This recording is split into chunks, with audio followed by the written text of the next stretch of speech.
আপনাকে একটা প্রশ্ন করতে চাই, আমরা যারা জেনজি বা যারা জেনজি আছেন যারা আন্দোলনের সাথে সম্পৃক্ত ছিল, তো সামনে আমরা একটা নির্বাচন হবে জানি বা জানছি যে হবেই, তো তাদের ভূমিকা কি হবে এই নির্বাচন কেন্দ্রিক?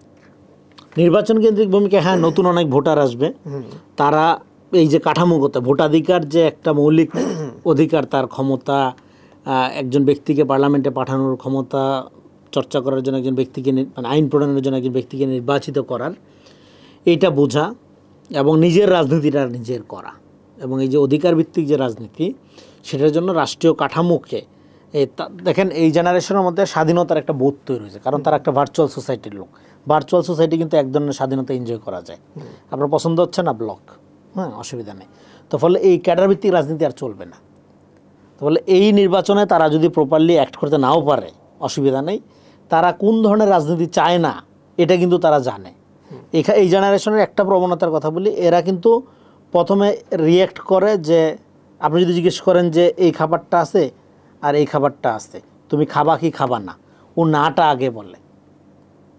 হ্যাঁ, আমি এটা খেয়াল করে দেখছি, ও কি চায় না এটা ও আগে জানে।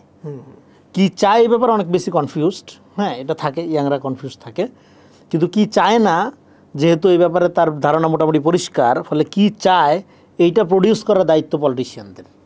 এই আলোকে একটা রাজনীতি করতে হবে। আপনার কি মনে হয় যে আমাদের দেশে যারা প্রচলিত পলিটিক্সের সাথে যুক্ত, তারা আসলেই এটা বুঝতে পারতেছে না, তাদেরকে এই জায়গাটা দিতে চাচ্ছে বা দিবে? এই যে কেউ দেয় না কারো জায়গা। আপনি যে এই নতুন জেনারেশনের যে ইতিহাস আপনি তৈরি করলেন 24-এর, আপনার দাদার ছিল 71-এর, বাপের ছিল 90, আপনার 24, এটা কি আপনারা দিছে কেউ? রক্ত দিয়ে অর্জন করছেন, আপনি দিবে কেন? এটা অ্যাচিভ করতে হবে। তার মানে কি আবার একটা রেভলিউশন? না, এটা রেভলিউশন না, তো রেভলিউশন তো করছেনই আপনি। হ্যাঁ, এটা হলো আপনার হু সার্ভস বিকাম মাস্টার। আপনি সার্ভ করতে হবে, মানুষকে বুঝাইতে হবে যে আপনি রিয়েলি তার জন্য এটা করেন, নিজের জন্য করেন না আপনি। মানে ওই আওয়ামী মডেল থেকে আপনাকে বাইর হইতে হবে, বাইর হয়ে একটা বাংলাদেশের মডেল, রিয়েলি ইনসাফপূর্ণ একটা মডেল, ওই জায়গায় আপনি যাইতে হবে। মানে চালাকি করে মহৎ কিছু অর্জন করা যায় না। হ্যাঁ, এখানে অনেক চালাকি চলছে করে আমাদের সময় নষ্ট হয়েছে, জাতি হিসেবে আমরা দাঁড়াইতেই পারিনি। আপনি যে কথা মাঝখানেও বলেছিলেন যে আমরা ইন্টেলেকচুয়ালগুলো পাইনি কখনোই, এই পক্ষের বা ওই পক্ষের ইন্টেলেকচুয়াল পেয়েছি আমরা, এবং যেটা দেখেছি যারা বিভিন্ন পক্ষের ছিল তারা এখন আবার আরেক দিকের কথা বলছে। তো এই যে ইন্টেলেকচুয়ালগুলো আমাদের, আমি ফলো করছি, আমাদের জাতি ধ্বংসের মূল কারণ এই বুদ্ধিজীবী। তো এই যে তাদের আবার একটা ফ্লোতে নিয়ে এসে কথা বলার চেষ্টা করা বা বলছে, এটা তো আমরা তো অনেকেই, এই জন্য আমাদের ক্রিটিক্যাল ম্যাচ তৈরি হতে হবে। কোনো বুদ্ধিজীবীর বিশ্বাস করার দরকার নেই, ইনক্লুডিং মি, আমাকেও না। নিজের আক্কেল, জ্ঞান, বুদ্ধি, চিন্তা কাজে লাগাইয়া। কেউ আপনার জন্য শরবত রেডি করে রাখেন যে আপনি ডকডক করে খাইয়া ফেলবেন আর সুস্থ হয়ে যাবেন। আপনি নিজের তৈরি করতে পারতে হবে। মধুর কণ্ঠ, মধুর মিষ্টি ওয়াজ, সুন্দর যুক্তি দেখে মুগ্ধ হওয়ার কিছু নেই। প্র্যাকটিক্যালি সে কী করে, তার ব্যাংক অ্যাকাউন্ট কেমন। আপনার সামগ্রিক আলোচনা থেকে আমার যেটা মনে হচ্ছে, আপনি বা আমরা যারা এখানে আছি, আমরা জেনজির কাছে প্রচণ্ড কিছু আশা করছি যে তারা হয়তো বা যতটুকু পরিবর্তন হয়েছে অনেক বড় একটা কিছু হয়েছে, এবং সামনে যতটুকু প্রয়োজন তারা এই জায়গায় এগিয়ে আসবে। তো আপনার কি মনে হয় যে আসলেই এটা সম্ভব? ডেফিনেটলি সম্ভব না। আপনার মানে 24-এর মতো একটা ঘটনা ঘটে গেছে, আওয়ামী লীগের পতন হবে এই কথা কেউ স্বপ্নেও বিশ্বাস করেনি।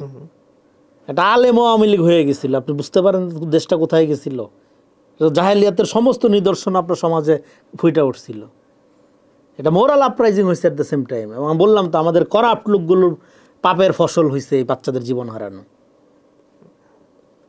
ডেফিনেটলি হবে, এটা হবে না মানে কি? আপনার লক্ষ লক্ষ বীর ক্ষমতার বাইরে আছে, এগুলো আছে, তাদের সাথে আমরা কথা বলি, যখন বসি তখন বুঝি তো তারা আর যাইতে পারতেছে না, কারণ ইনস্টিটিউটগুলো, প্রতিষ্ঠানগুলো, সমস্ত স্ট্রাকচারগুলো করাপ্ট লোকজনের দখলে। কিন্তু তারা তো আছে, এটা একটা বিশাল শক্তি, এবং সে ওয়ার্ক করে তো একবার দেখাইছে। সো ওই জায়গাতে আপনি যদি ধরেন মনে করেন যে এদের কোনো সেলফ নাই, এদের কোনো আপনার কন্ট্রোল নাই, নো, এটা হবে না। আর একটা বড় পলিটিক্যাল অ্যাংজাইটি তৈরি হবে যদি রিয়েলি একটা, এই যেটা বললাম যে ভার্চুয়াল সোসাইটির এই পুরো জেনারেশনকে আপনি যদি একটা ফ্রিডম নির্ভর সমাজ বা রাষ্ট্র দিতে না পারেন, যেখানে তার নিজের বিকাশের কোনো বাধা থাকবে না, সে যা হইতে চায় সেই বিকাশের কোনো বাধা থাকবে না, তাকে কোনো বড় ভাই এসে থাপড়াবে না সালাম না দেওয়ার কারণে। তো এরকম একটা জায়গা তাকে দিতে হবে। মানে রিয়েলি একটা সিভিলাইজড জগতে আপনাকে প্রবেশ করতে হবে। একটা ট্রাইবাল কালচারের মধ্যে আমরা ছিলাম পলিটিক্যালি, সে জায়গাতে বের হইতে হবে বাংলাদেশকে।